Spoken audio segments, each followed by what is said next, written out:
Holy crap, there's a ton more Pokemon stuff that just came out today, in like half an hour ago now, and oh my goodness gracious me, oh my.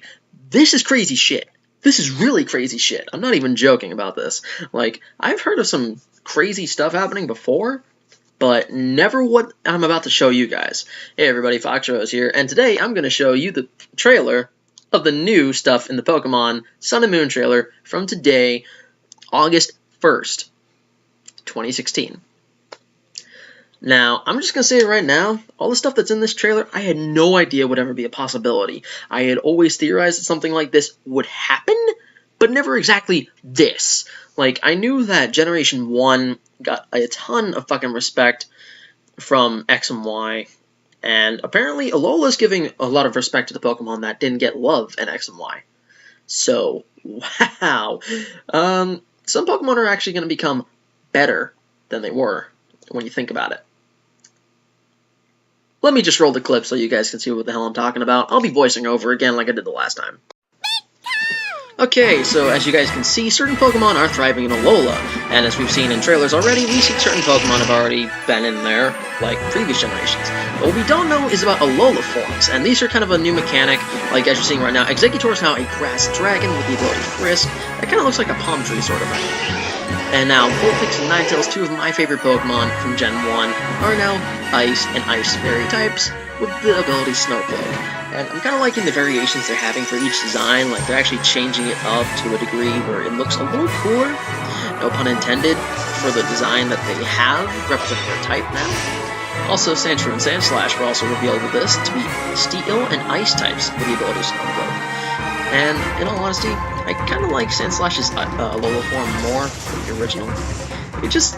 It kind of looks better to me, like it looks more natural. I don't know, that's just me. But there were also more Pokemon discovered, as they keep calling it.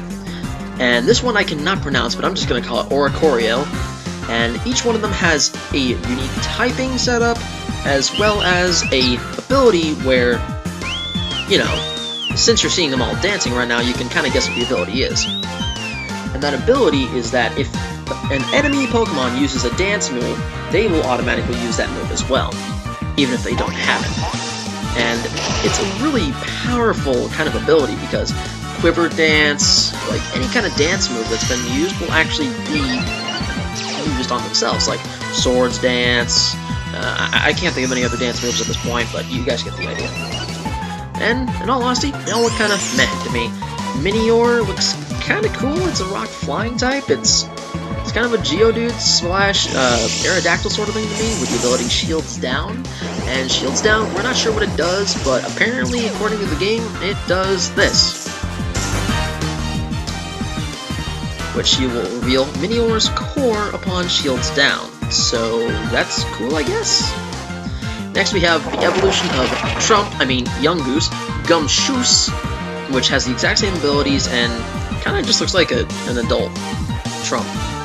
I'm sorry, the memes are too powerful with this one.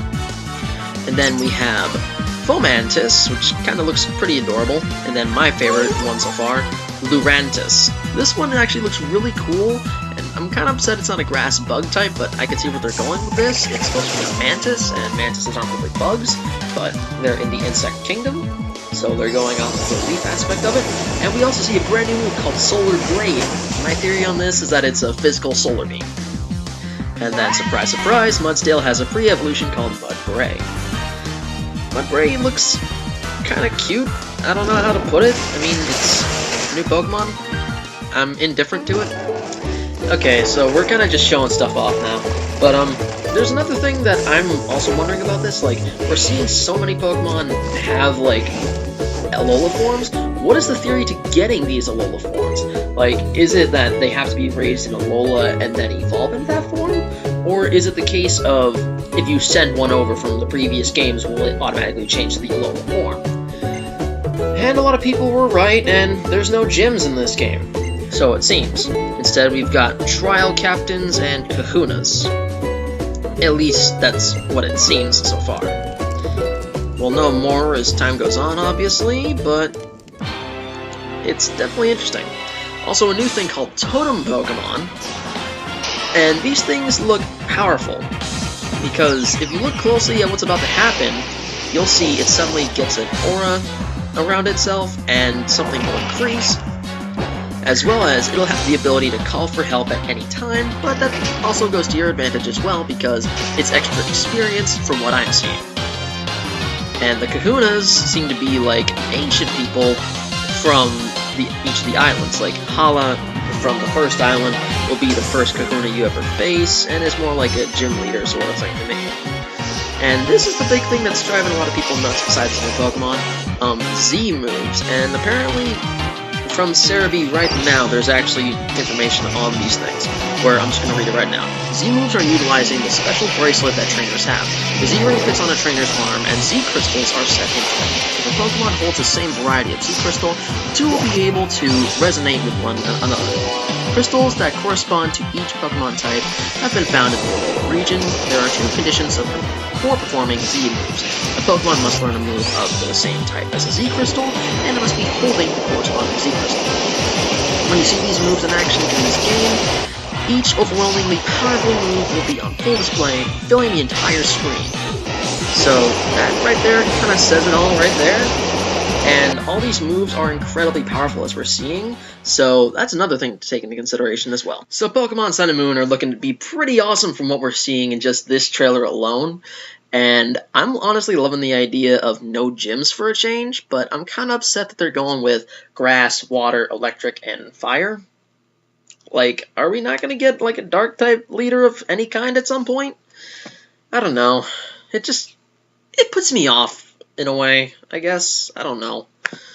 But these games are definitely looking pretty cool, and the fact that there's no gym leaders is definitely a change. It's kind of going to like the Coliseum and XD Gale of Darkness format, where there were no gym leaders at all, but it's definitely a very different kind of Pokemon game that we're seeing right here, even though it's a main series game, and I'm loving that. Like, a main series game that's changing up both the formula, things we know, and adding in new stuff without even any concepts originally, like, actually theorized on this. Holy shit, that's pretty cool. But yeah, what do you guys think of the new Pokemon Sun and Moon trailer from August 1st? Let me know what you guys think in the comments down below. Feel free to like the video if you want, favorite the video if you want, which if you like hearing theory and speculation stuff for stuff that just came out, I guess you would like it, or favorite it, whatever you want to call it. But as always, this is Fox Rose, and I'm telling you guys to rock and roll, dudes and vixens.